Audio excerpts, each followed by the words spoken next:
సమయము చాలా విలువైంది, ప్రాణము అంతకన్నా విలువైంది. సమయం పోగొట్టుకున్నా కానీ తిరిగి రాదు, అదేవిధంగా ప్రాణం పోయినా కానీ మనకు తిరిగి రాదు. కాబట్టి సమయానుకూలంగా మనం ఏ పనులు చేసినా కానీ ఆ పనులు అనేవి వర్ధిల్తాయి, విజయవంతంగా అవుతాయి. కాబట్టి సమయానుకూలంగా మనం ప్రతి ఒక్కరూ కూడా మన పనులు అనేవి సక్రమంగా చేసుకోవాల్సినటువంటి అవసరం ఉంది. కాబట్టి ఇక్కడ మరి బైబిల్ గ్రంథంలో ఎన్నో వాగ్దానాలు, ఎన్నో వాక్యాలు అనేవి ఉన్నాయి. మరి ప్రతిదానికి కూడా దేవుని యొక్క ప్రేరణతోటి మరి భక్తులకి రాసేటువంటి అవకాశం కల్పించి మన ముందుంచారు. నమ్ముట నీ వల్ల అయితే నమ్మువానికి సమస్తము సాధ్యమే అనేటువంటి వాక్యం చెప్తుంది. కాబట్టి ఇక్కడ సమయము గురించి ఇక్కడ మనకు బైబిల్ వాక్యంలో ప్రసంగి గారు ఒక మాట చెప్తారు. ప్రసంగి గ్రంథం, సొలొమోను గారు రాసినటువంటి ప్రసంగి గ్రంథం 3వ అధ్యాయం మొదటి మాటగా,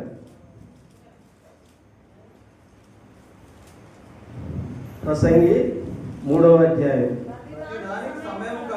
ప్రతిదానికి సమయం కలదు, ప్రతిదానికి సమయం కలదు అని అన్నాడు. ఆకాశం కింద ఉన్నటువంటి ఈ భూమి మీద ఈ గ్రహాలన్నింటిలోనూ కూడా మానవుడు నివసించేటువంటి గ్రహం ఏది అంటే భూమండలం ఒకటే. మానవ నివాసానికి అనుకూలమైనటువంటిది భూమండలం ఒకటే. కాబట్టి ఇక్కడ ఈ భూమి మీద నివసించేటువంటి ఆకాశం కింద ఉన్నటువంటి మనం ప్రతిదానికి ఒక సమయం ఉంది అనే మాట చెప్పడం అనేది జరుగుతుంది. అంటే మనం రకరకాలైనటువంటి సభ్యులు ఉన్నాం. ప్రతి ఒక్కరికి కూడా ఉదయం లేచిన కాడి నుంచి రకరకాలైనటువంటి పనులు చేస్తూ ఉన్నాం. ఆ పనులు చేసేటువంటి విషయంలో మరి సమయానుకూలంగా ఆ పనులు అనేవి చేయవలసినటువంటి అవసరం ఉంది.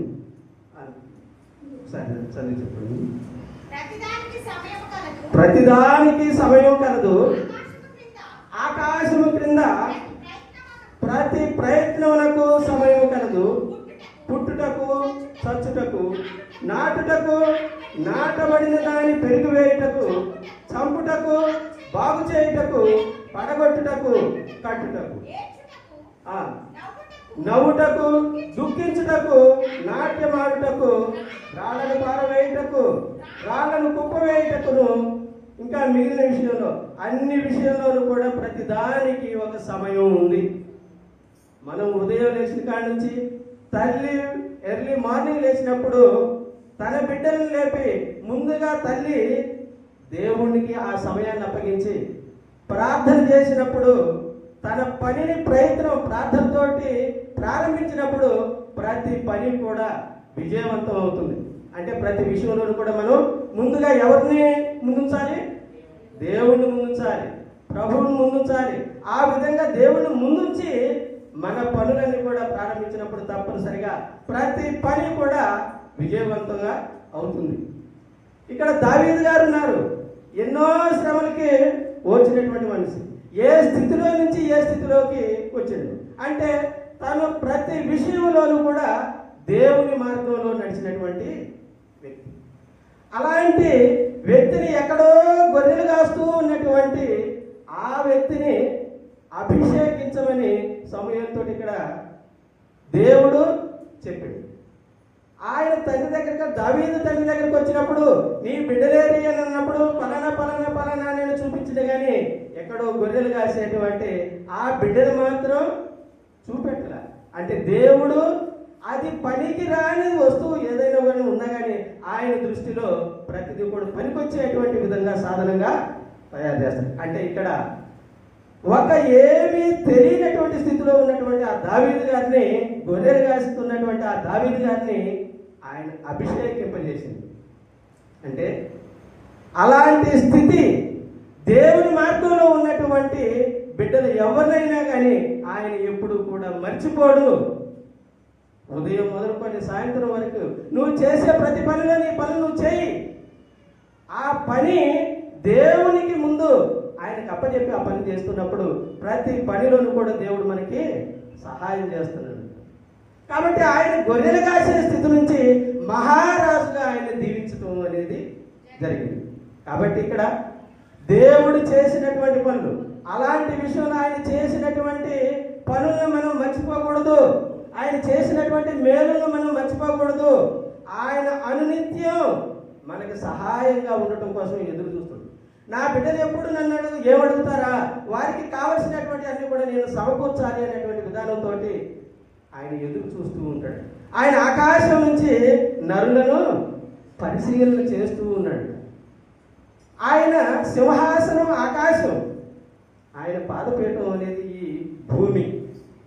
అలాంటి అత్యున్నత సింహాసనుడైనటువంటి ఆ తండ్రిని మనం ప్రార్థన చేసుకోవాలి. మనకు కావలసిన ప్రతిదీ కూడా ఆయన అడుక్కోవాలి. అడుగుడి మీకు ఇవ్వబడును, వెతుకుడి మీకు దొరుకును అని అంటాడు.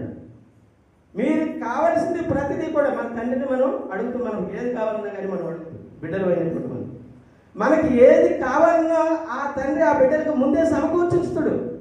అదేవిధంగా మన తండ్రి అయినటువంటి దేవుడు మనకి ఏమి అవసరమో ఆయన ముందే సిద్ధపాటు చేసి ఉంచుతాను అని అంటాడు. ఇక్కడ ప్రకటన గ్రంథంలో 22 అధ్యాయంలో 7వ వచనంలో ఒక మాట ఉంది. ఇదిగో నేను త్వరగా వచ్చుచున్నాను, గైకొని వాడు ధన్యుడు. ఇక్కడ ఈ ప్రవచన వాక్యాలను విని దాన్ని గైకొనేటువంటి వాడు ధన్యుడు.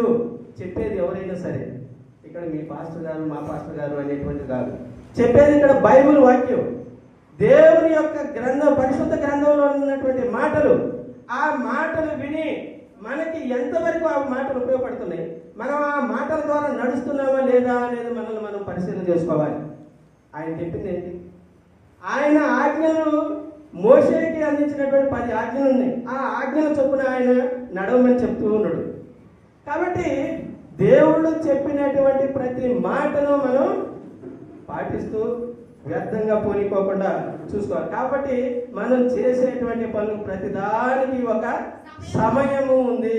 ఆ సమయానుకూలంగా పనులు చేసినట్టయితే తప్పనిసరిగా వర్ధిల్లుతాం. చిన్న బిడ్డలు మొదలుకొని ముసలివారి వరకు, అంటే విద్యార్థులేమి, ఉద్యోగస్తులేమి, వ్యవసాయ పనులు చేసేటువంటి వారేమి, ఇంకా మిగిలిన డ్యూటీలు చేసేటువంటి ప్రతి ఒక్కరూ కూడా వారు చేసేటువంటి పనుల్లో తప్పనిసరిగా విజయం అనేది సాధించాలి. ఒక విషయం, ఎఫెసీ రాసినటువంటి పత్రిక, పౌలు గారు రాసినటువంటి పత్రికలో 5వ అధ్యాయం మొదటి మాట చూస్తే ఒకటి,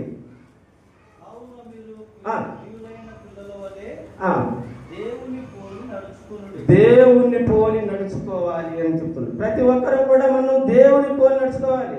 మన తండ్రి న్యాయవంతుడు, నీతివంతుడు, యథార్థవంతుడు. కాబట్టి మన తండ్రి మాటను మనం తప్పనిసరిగా విని ఆ మాటల ప్రకారం నడుచుకోవాలి. అదే అధ్యాయం 15వ వచనం చదివి చెప్తే దాన్ని సమయము పోనీయక సద్వినియోగం చేసుకోవాలి. అజ్ఞానుల వలె కాకుండా జ్ఞానుల వలె నడుచుకొనుచు జాగ్రత్తగా ఉండుడి. ఇది ఒకటి. అజ్ఞానుల వలె కాకుండా మనం జ్ఞానంతో నడుచుకోవాలి. సమయము సమీపించింది, సమయము పోనీయదు మనం. కాబట్టి ఆ సమయాన్ని పోనీయక మనం సద్వినియోగం చేసుకొని అజ్ఞానం వలె కాకుండా ప్రతి పనిలోనూ కూడా జ్ఞానం కలిగి చేసి, మనం మాట్లాడేటువంటి మాట, నడిచే నడక, చేసేటువంటి పని, ప్రతి విషయంలోనూ కూడా మనం జ్ఞానం కలిగి మరి ఆయన మార్గాన్ని అనుసరిస్తూ అనునిత్యం ప్రతి ఒక్కరూ కూడా ప్రేమతోటి, సహనంతోటి, మరి ఓర్పుతోటి ప్రతి ఒక్కరూ ఒకరికొకరు కలిసిమెలిసి ఉండేటువంటి మనసును మనం అలవర్చుకొని ప్రతి బిడ్డ కూడా దేవుని మార్గంలో నడుస్తూ సమయాన్ని సద్వినియోగం చేసుకోవాలని, మరి దేవుని యొక్క మేలులు పొందుకోవాలని ప్రభు పేరిట మనవి చేస్తూ, మరి అవకాశం ఇచ్చినటువంటి అయ్యగారికి వందనాలు చేస్తూ మీకు అందరికీ వందనాలు తెలియజేస్తూ ముగిస్తూ ఉన్నాను. Thank you.